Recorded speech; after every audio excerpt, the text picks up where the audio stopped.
आजकल तो हिंदू मुसलमान किया जा रहा है। सिखों का, यदि हम सिख धर्म की बात करें, क्योंकि आरएसएस बीजेपी भी कोशिश कर रहे हैं कि सिख तो हिंदुओं का, हिंदू तो सिखों का ही, या सिख हिंदुओं का ही हिस्सा है, देखो जी गुरुओं पे मुसलमानों ने जुल्म किया, ऐसी ऐसी बकवास की जा रही है। ये सत्य नहीं है। देखिए, जो सिख धर्म है, सिख धर्म जो पैदा भी हुआ है ना, वो मुस्लिम फिरका परस्ती और हिंदू फिरका परस्ती दोनों के विरोध में पैदा हुआ है। गुरु नानक साहब ने उस समय दोनों के विरोध में ये नई लहर शुरू की थी, जो एक धर्म बना। जैसे कि देखिए, अब बाबर ने जब हमला किया, हमें तो बताया ना, बाबर आ गया जी, बाबर ने आके हिंदुओं को मार दिया। पहली बात तो है कि बाबर ने किसको हरा के आया था? एक मुस्लिम राजे को ही हरा के आया था, ठीक है। दूसरी बात है कि बाबर बानी लिखी है गुरु नानक साहब ने। बाबर बानी में उन्होंने लिखा है कि बाबर ने जब हिंदुस्तान को लूटा तो उसने हिंदू और मुसलमान में कोई भेदभाव नहीं किया। जैसे हिंदू को लूटा, उसी तरह मुस्लिम को भी लूटा। इंप्रेशन ये है लोगों को कि बाबर के आने से मुसलमान भारत में नहीं आए, ऐसा नहीं है। बाबर तो खुद हरा के आया। अच्छा, बाबर खुद मुसलमान शासक को ही हरा के आया वहां पर। अच्छा, फिर आप देखिए कि मुगलों के साथ फिर रिश्ते जो एक ही तरफा बताए जाते, ऐसा नहीं है। जब औरंगजेब है, हिमायूं जब शेरशाह सूरी से जंग हार गया था, वो गुरु अंगद देव जी के पास गया था आशीर्वाद लेने के लिए। अकबर अमरदास जी को मिलने आया था, तो उनकी पंगत में बैठ के उसने लंगर छका। उसको वो ट्रेडिशन बड़ी अच्छी लगी, तो उसने उनकी बेटी के नाम जमीन करवा दी। आज अमृतसर उसी जमीन में ही बसा हुआ है। अच्छा, वो अकबर की दी हुई है। अकबर की दी हुई, काफी हिस्सा उसका अकबर का दिया हुआ था। इसी तरह गुरु रामदास जी है, उसने जब हरमंदिर साहब बनवाया, तो उसकी जो नींव है वो साई मियां मीर से रखवाई गई। साई मियां मीर एक सूफी संत थे, और उसके 4 दरवाजे रखे जो चारों वर्णों के लिए साझे थे, कोई अछूत का और कोई मसला नहीं था। इसी तरह गुरु अर्जन साहब ने जो बानी इकहत्तर की, जिसमें मैंने बताया गुरु ग्रंथ साहब, उन्होंने के वो एडिटर थे, उन्होंने सभी धर्मों का कोई भेदभाव नहीं किया। अच्छा, गुरु अर्जन साहब की एक लाइन बहुत अच्छी है, वो आज भी हमें डाइवर्सिटी की शिक्षा देती है। वो कहते हैं कि बिरखे हेठ सब जंत इकट्ठे, एक आखण तत्ते एक बोलन मिठे। फॉर एग्जाम्पल, मतलब एक वृक्ष है, उसके नीचे जितने भी जंतु हैं वो इकट्ठे हैं, कुछ तत्ता बोल रहे हैं, कुछ मीठा बोल रहे हैं। मतलब आपकी में जो विभिन्नता है, बहुलता है, उसकी वो बात कर रहे हैं, जो मतलब डाइवर्सिटी की वो बात कर रहे हैं। ये मतलब गुरु जी से सीखने वाली बात है। इसी तरह आप देखिए, गुरु हरगोविंद जी है, उनके दाराशिकों के साथ अच्छे रिश्ते थे।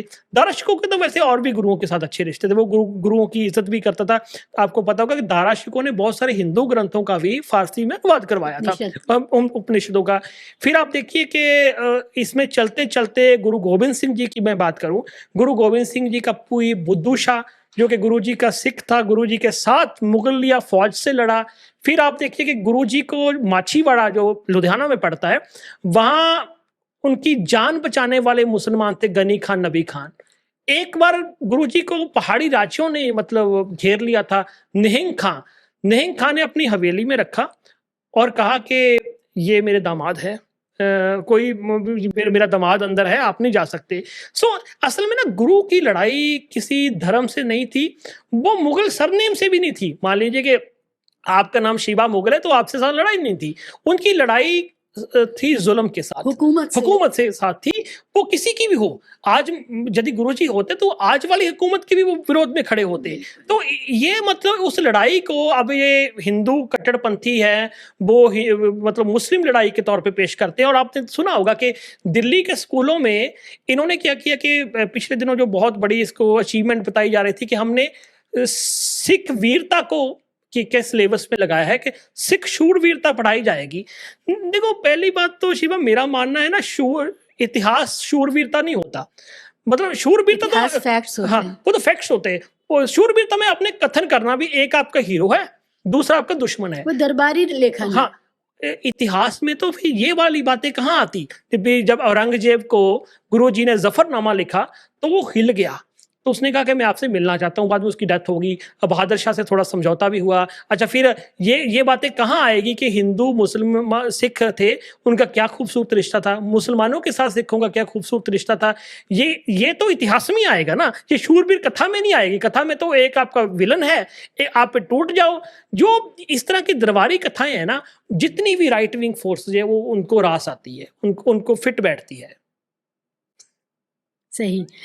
और मैं पढ़ रही थी कि गुरबानी में 11 ज़बानें के अल्फाज इस्तेमाल किए गए हैं और उसमें अरबी, फ़ारसी और सब है। और जब हम गुरबानी की जब चीज़ें सुनते हैं और उसमें रब और अल्लाह और हाँ, मेहर और ये सारे अल्फाज जो प्योर अरबी के अल्फाज हैं और उसमें आते हैं, और साथ ही साथ हमारे भारत के जो राम और रहीम हाँ, ये सब आता है, तो बिल्कुल। हमें लगता है कि ये एक ऐसा मॉडर्न धर्म है जो भारत के जो मॉडर्न सोसाइटी है उसको ये सबसे बेहतर सूट करता है और सर्व करता है।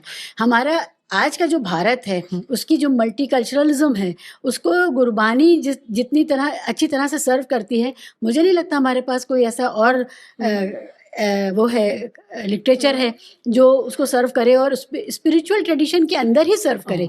उसके लिए उसको कोई मॉडर्न थियरी में नहीं जाना है। देखिए, गुरबानी जो है ना, देखो समाज एक जगह रुकता तो नहीं है शिवा, वो तो लगातार चलता है। लेकिन ये ना हमारे पिलर हैं, मतलब जी। चाहे जैसे कहना हो कि गुरु ग्रंथ साहब सिर्फ पंजाब का ही नहीं बल्कि इंडिया की भी एक तर्जमानी करने वाला खूबसूरत ग्रंथ यही है जो कह रही हूँ। मानवता का जो संदेश यही मेरा देता है। कहने का मतलब है, जो हमारी आज का मूल मंत्र है इस देश को एक रखने एक का रखें। कि यूनिटी इन डाइवर्सिटी, उस डाइवर्सिटी को आप गुरबानी में आप ज़्यादा बेहतर देख पाते हैं। और ये सबसे लेटेस्ट धर्म है तो सबसे मॉडर्न भी होगा, इसमें आज के दुनिया के तकाज़ों की चीज़ें होंगी, ये भी एक सच्चाई है। क्योंकि जो भी सिस्टम नया आता है वो पुरानी चीज़ों को बेहतर बनाता है। तो मैं उसी वजह से आपसे कह रही थी कि गुरबानी से मुझे बहुत वो क्या कहूँ, एक जुड़ाव महसूस होता है।